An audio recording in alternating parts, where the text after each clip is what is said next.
Passenger file number 009. Boarding time, 1:58 a.m. Status, active signal. This story came from a man named Ryan. A few years ago, he and his girlfriend moved into an older rental house just outside a small town. The place was cheap, quiet, and already fully furnished. At first, nothing about it seemed unusual. The house was old, but not abandoned, just worn down. Faded wallpaper, weak lights, floors that creaked constantly at night. The kind of house that always felt colder than it should. One evening, while unpacking boxes, Ryan opened a hallway closet looking for extra storage space. Inside were piles of random junk left behind by previous tenants. Old extension cords, dusty blankets, broken lamps, and sitting on the top shelf was a baby monitor. Not the modern camera kind, just a small handheld receiver. White plastic, bent antenna, scratches all over it. It looked ancient. Ryan almost threw it away immediately, but his girlfriend laughed and told him to leave it for now. So he tossed it onto the kitchen counter and forgot about it. That night, around 1:58 a.m., Ryan woke up suddenly. At first he thought the sound was part of a dream. Then he heard it again. A soft burst of static, coming from somewhere inside the bedroom. Ryan sat up slowly and looked around the room. Everything was dark, except for the faint blue glow from the digital clock. Then he noticed it. The baby monitor, sitting on the dresser across the room. The small green light on the front was glowing. Static crackled softly from the speaker. Ryan stared at it for several seconds, confused. He knew he hadn't turned it on. He climbed out of bed and picked it up carefully. The plastic felt cold in his hands. The speaker hissed again, then went silent. His girlfriend woke up and asked what he was doing. Ryan told her the monitor had somehow turned itself on. She looked half asleep and told him to just shut it off. So he flipped the power switch. The green light disappeared instantly. The room became silent again. Ryan placed it back on the dresser and returned to bed. But even after closing his eyes, he couldn't stop thinking about it. Something about the monitor felt wrong. Not dangerous. Just wrong. The next day, Ryan moved the baby monitor into a kitchen drawer. Out of sight. Out of mind. But the following night, he woke up again. This time at exactly 2:13 a.m. The room felt strangely cold. Ryan opened his eyes and immediately saw the green light glowing from across the bedroom. The monitor was back on the dresser, exactly where it had been the night before. Ryan felt his stomach tighten. He knew he hadn't moved it. He reached for the device carefully. Static crackled through the speaker. Then, a voice whispered softly, "Hello?" Ryan froze. The voice sounded distant, weak, almost distorted. His girlfriend sat upright immediately and asked if she had heard that correctly. Ryan didn't answer. The monitor crackled again. Then the same voice whispered, "Can you hear me?" Ryan shut the device off instantly. This time, neither of them slept much after that. Over the next few nights, the monitor kept turning itself back on.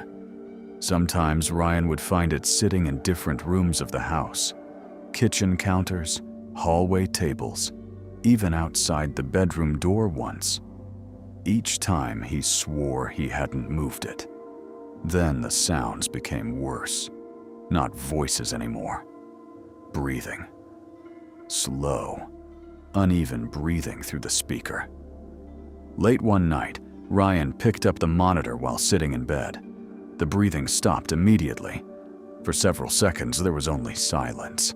Then violent static exploded from the speaker. His girlfriend screamed. Ryan nearly dropped the device onto the floor, and underneath the static, he heard someone whisper, "He's awake." The line went dead immediately after that. Ryan removed the batteries from the monitor right there in the bedroom. At least, he thought he did.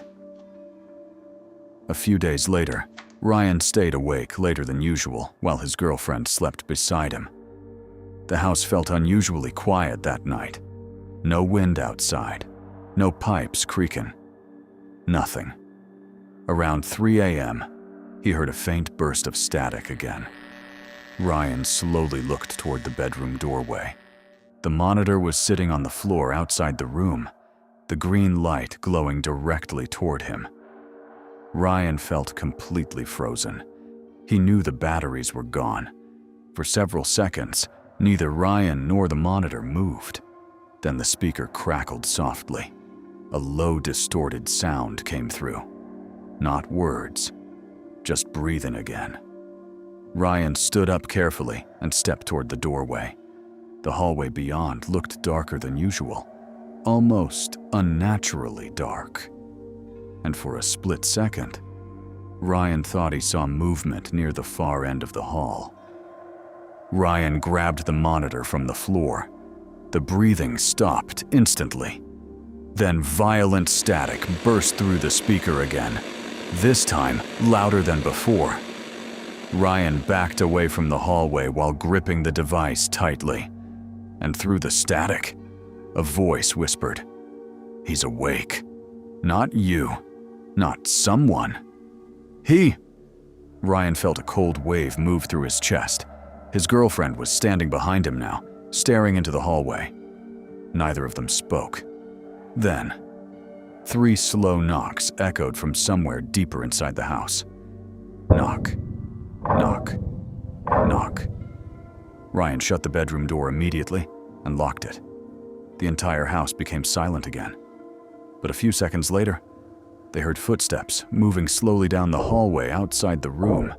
Not rushing, not stumbling, just slow, deliberate footsteps, as if something was walking carefully toward the bedroom. The footsteps stopped directly outside the bedroom door.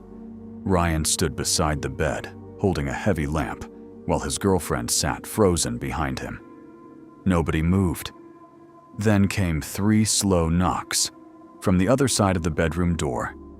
Knock, knock, knock. Ryan stared at the handle, waiting for it to turn, but nothing happened. After about 30 seconds, the footsteps slowly moved away again. By morning, neither of them felt safe staying in the house. Ryan searched every room before sunrise. Nothing was missing. No doors were open. No signs that anyone had entered the house. But sitting in the center of the hallway floor was the baby monitor. Waiting.